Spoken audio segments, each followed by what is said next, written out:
Hello, hello les amis, bienvenue à notre leçon du mardi, un amour librement accordé. Nous sommes dans la première semaine de ce premier trimestre 2025 et nous allons parler de l'amour et de la justice de Dieu tout au long de ce trimestre. Je vous rappelle que c'est John Peckham, l'auteur de la leçon, et nous avons à sa felice un livre qui va sortir bientôt au cours de l'année.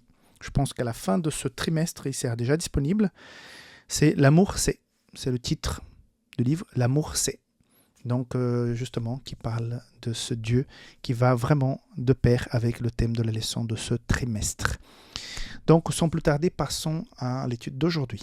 Donc un amour librement accordé, le verset pour aujourd'hui c'est Acte 17, verset 25 qui dit « Il n'est point servi par des mains humaines, comme s'il avait besoin de quoi que ce soit, lui qui donne à tous la vie, la respiration et toutes choses. » En gros, ce que nous sommes invités à réfléchir dans la journée d'aujourd'hui concernant notre étude, c'est que Dieu n'avait pas besoin de créer quoi que ce soit. Dieu n'avait pas besoin de créer l'être humain.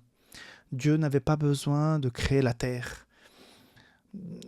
Nous ne connaissons pas énormément d'informations. Nous n'avons pas énormément d'informations sur les lieux célestes. Ce qu'on sait, c'est qu'il y a d'autres mondes qui ont été déjà créés par Dieu avant l'humanité. Est-ce qu'il y a eu d'autres créés après l'humanité ? J'en sais rien. Mais ce que Dieu n'avait pas besoin de nous créer. Dieu n'avait pas besoin de l'être humain.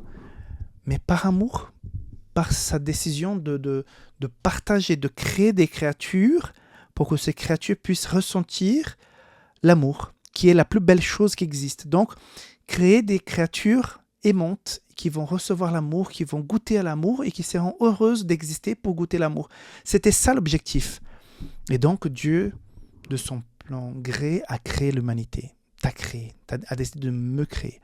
Par contre, nous connaissons l'histoire, le début du péché dans l'univers, la contamination dans le cœur de Lucifer, la transmission vers la terre, le péché d'Adam et Ève, cette séparation, et tout de suite le plan qui avait déjà été établi avant que cela arrive entre en action, et nous avons un Dieu qui s'invite sur la terre en tant qu'être humain, comme s'il était un homme, comme n'importe qui, et vit, et s'y bat une vie sans péché, et qui va même blessé en sang, nu sur une croix, dire à ces gens qui sont en train de lui cracher dessus et dire des insultes, « Père, pardonnez-les parce qu'ils ne savent pas ce qu'ils font. » Tout simplement, ça me dépasse. C'est trop fort, c'est trop grand.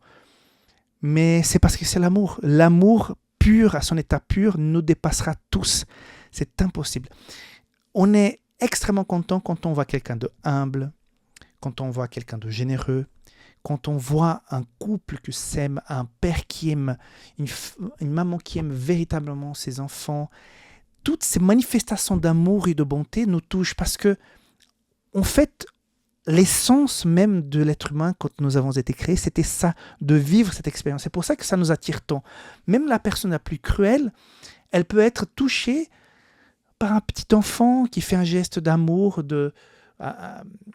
auprès de sa maman, auprès de quelqu'un, un inconnu qui est parfois visage fermé, va peut-être lâcher un sourire quand il verra le geste d'un enfant, d'une gamine toute innocente qui va lui sourire, qui va lui donner un objet, une petite fleur.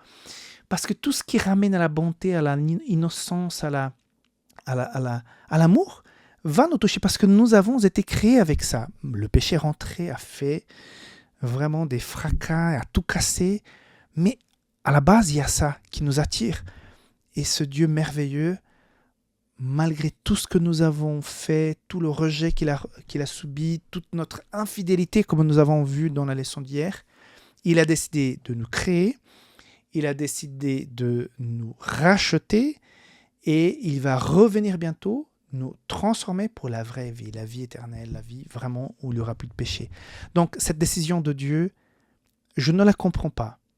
Mais je peux imaginer un bout de réponse quand j'imagine tout simplement que ça fait partie de sa nature qui est 100% amour et que je ne pourrai jamais comprendre complètement. Peut-être dans l'éternité un peu plus, mais l'amour à l'état pur, c'est pas à notre portée.